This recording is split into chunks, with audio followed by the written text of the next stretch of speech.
আসসালামু আলাইকুম। কেমন আছেন সবাই? আমি তো মোটামুটি ভালো নেই। কারণ দেশের পরিস্থিতি দিন, দিন খারাপের দিকে যাচ্ছে।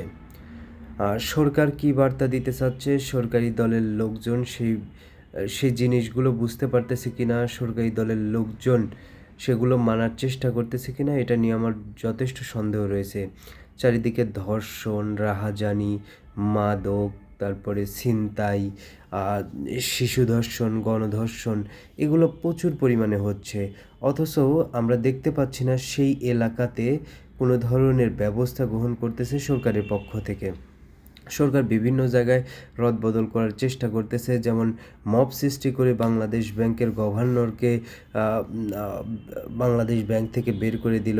এ বিষয়ে কোনো শাস্তিও ওইসব কর্মকর্তাদের বিরুদ্ধে গ্রহণ করলো না সরকার। আমি বুঝলাম না কেন করলো না? এটা কোনো সিস্টেম?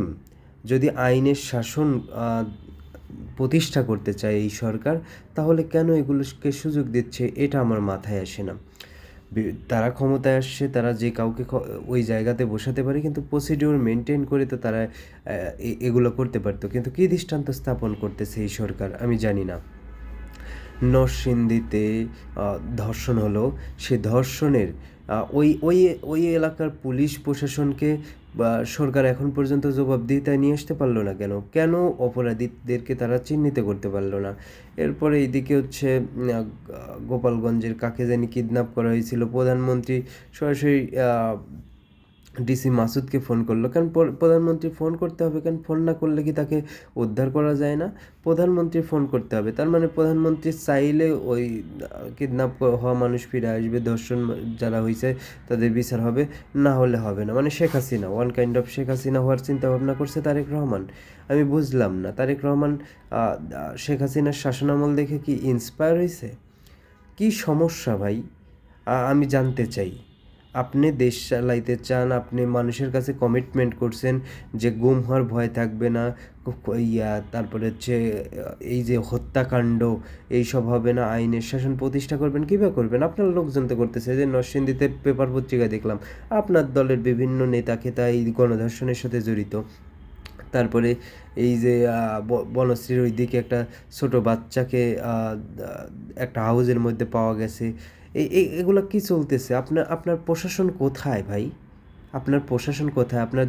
আপনি বিভিন্ন জায়গায় সেনাবাহিনীর বিভিন্ন বড়, বড় পদে রদবদল করতেছেন, কিন্তু উন্নতি তো দেখতে পাচ্ছি না। রদবদলের পর যদি আমি উন্নতি দেখতে পেতাম, তাহলে বিষয়টা ভিন্ন ছিল। কিন্তু আমি তো উন্নতি দেখতে পাচ্ছি না। আপনার দলের লোকজন এইসব অপকর্ম করতেছে, তাদের বিরুদ্ধে আপনার কী ব্যবস্থা? আপনি সরাসরি কেন বলতেছেন না?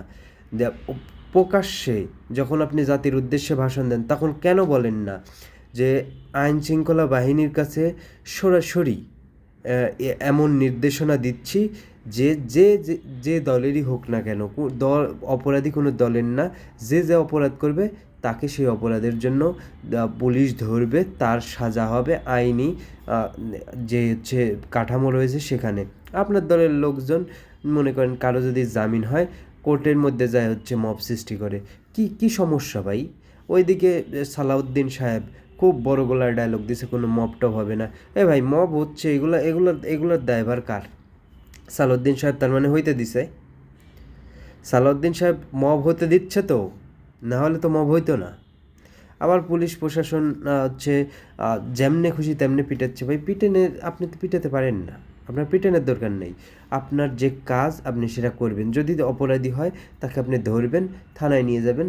যে অপরাধ হইছে তার বিরুদ্ধে মামলা করবেন। ঝামেলা শেষ। আপনার পিটাইতে হবে কেন?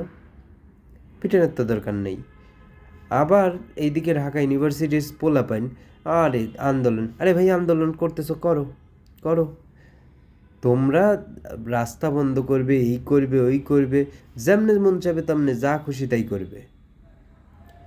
আমি সরকারকে বলবো, শোনেন, গল্প যা দিছেন ভাই, আমি কাজ দেখতে চাই। যদি না পারেন তাহলে বলে দেন যে আমি পারবো না। আপনার তো সদিচ্ছাই নেই।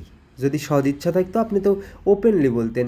এই যে আপনার কি বলে একটা রেল সেতু মন্ত্রণালয়ে একজনকে দিছে না, দায়িত্ব দিছেন না? শেখ রবিউল ইসলাম না রবিউল করিম, যাই হোক, মন্ত্রী মহোদয়, তাকে দায়িত্ব দিছেন না? তাকে প্রশ্ন করে একটা, এবারটা উত্তর দেয় আরেকটা। আরে ভাই, তো তোমাকে বলা হয়েছে সমঝোতা। পরিবহনে যে চাঁদাবাজি হয় সেটার কথা জিজ্ঞেস করছে। চাঁদা, যেই চাঁদা, কোন চাঁদা বলে বোঝো না? হ্যাঁ, যে চাঁদাবাজি, এই যে তোমার দলের লোকজন করে একটা টোকেন ধরায় দিয়ে, সে বিষয়ে তোমার কোনো কথা নেই। এরা সুযোগ নেই। আরে ভাই, সুযোগ নেই, সুযোগ নেই কি কথা? হচ্ছে তো, হচ্ছে। এটার বিরুদ্ধে ব্যবস্থা কি নিচ্ছেন সেটা হচ্ছে কথা। ও কোনো ব্যবস্থা নেই। সরকারি টাকা খাচ্ছেন আর হচ্ছে বসে বসে আরাম করতেছেন, এবার তো হবে না। আর বাংলাদেশের মিডিয়া কুত্তা মিডিয়া, এর এর রোজা থেকে কি বলবো এদের, মানে এই এত লেভেলের লিস্তি, এত লেভেলের কুকুর, মানে এদের পাছাটার স্বভাব কি? আরে ভাই, মানুষ তো হাইটে অফিস যাইতেই পারে না।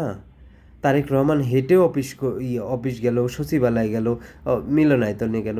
এ কেমন কেমন সিস্টেমই রে ভাই, কেমন চাটাচাটি! এত চাটাচাটির তো দরকার নাই। আর তারেক রহমানকে বলবো, ভাই, দেশ সঠিক মতো চালাইতে পারতেছেন না। এই যে সারাদিন আপনার পিছনে কুত্তার মতো যে সাংবাদিকগুলো ঘুরে বেড়ায় না, তাদের নিষেধ করতে পারেন না? বলেন যে দেশের বিভিন্ন জায়গায় অপকর্ম হচ্ছে, সেগুলো প্রচার করো ভাই। সেগুলো প্রচার করে আমাদের সাহায্য করে, আমরা তাদের বিরুদ্ধে ব্যবস্থা নিতে চাই। না, উনিও দেই যে পুরো হিরো হয়ে গেছে, তামিল হিরো একবারে, খুব ইয়ে করতেছে, এনজয় করতেছে। ভাই, এই মিডিয়ার সামনে সারাদিন এনজয় করবেন না কাজ করবেন? সকাল 9টায় আপনি অফিস করেন, তো অফিস করতেছেন ভালো কথা, সেটা যদি এই সারাদিন পাবলিসিটি করতে থাকেন তাহলে কেমন হইলো? তো শেখ হাসিনার চেয়ে আপনি কোন দিক দিয়ে ভালো হইলেন?